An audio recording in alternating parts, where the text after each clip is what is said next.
I'm Jennifer. I'm an AmeriCorps service member here at the McKinney Center in Jonesborough. I recently graduated from East Tennessee State University, where I studied archaeology and anthropology. And I feel pretty at home with StoryTown because archaeologists and anthropologists are also storytellers and story finders, just from an evidence-based approach. Because Jonesborough is the storytelling capital of the world, and it's also Tennessee's oldest town, we thought it would be fun to try a little history corner to share little snippets of local history. This is our first episode, and it's also Native American Heritage Month. And if you've lived here for a while, you've probably heard some pretty good urban legends about the Nolichucky River. And you may have heard that the rushing white waters are pretty dangerous, and that the word Nolichucky even translates to River of Death.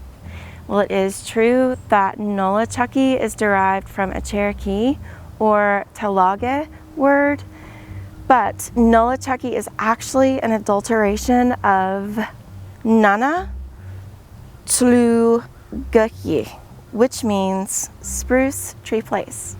So if we think about that for a moment, we know that there are spruce trees in the high country of North Carolina, but the place in Spruce Tree Place is said to be Jonesborough, Tennessee. So if we were to go walking through the woods, maybe through Persimmon Ridge or the watersheds of Clark's Creek, we would find an abundance of another evergreen called the Eastern Hemlock. So that likely could be what they meant, but it was just lost in translation.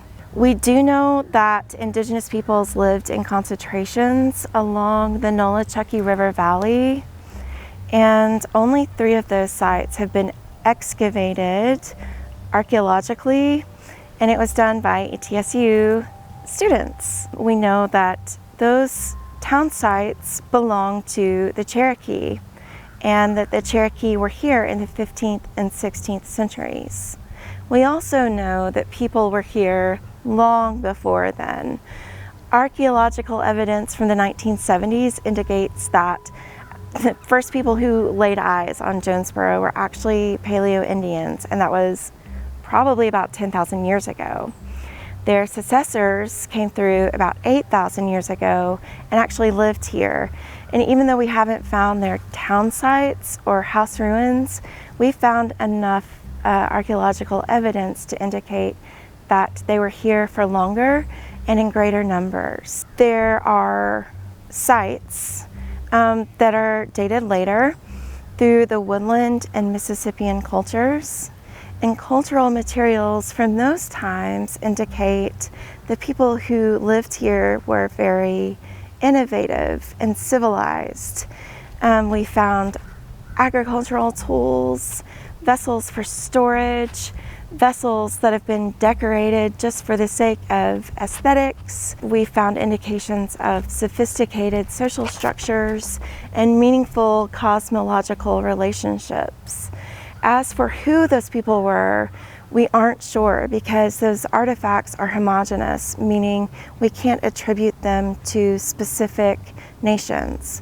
But we do know that the Catawba, the Muskogee Creek, the Shawnee and Coasati nations were here. And we also know from historical records that later peoples were coalesced together because their populations had been impacted by European exploration. So things like smallpox and warfare wiped out a lot of their population, but they were here in a more populated presence until they sold their land just prior to the American Revolution. So with that said, I do have some artifacts to share with you thanks to Valley Brook, ETSU Valley Brook Archaeological Education and Curation. So special thanks to Reagan Cornett. These are artifacts with no provenience, meaning they're not associated with specific sites or other artifacts. We do know that these are all made regionally And these typologies were described by ETSU, and all of them reflect some interesting parts of our local geology. These two typologies are grouped by size and shape and interesting features of edges and base and points, and these are known as Ebenezer. These are made of flint and quartzite. This projectile point is grouped as Nolichucky, and it's made of chert. These ceramics are made with local sediments and sandy loam that's commonly found along the banks, the river banks. And the loam there is micaceous. So if you look closely, you can actually see glittery mica in the surface of these ceramics. And ceramics are also grouped according to typology, and that's basically, raw materials, what they're made of, but also surface treatments. Sometimes they're imprinted with cords or paddles or shells.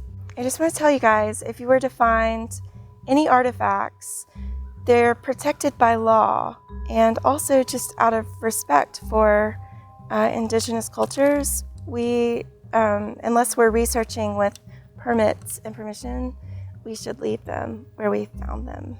So that's it for today, and I want to thank you for watching, and I'm so excited about sharing some Jonesborough history with you. I hope you'll watch again. Thanks.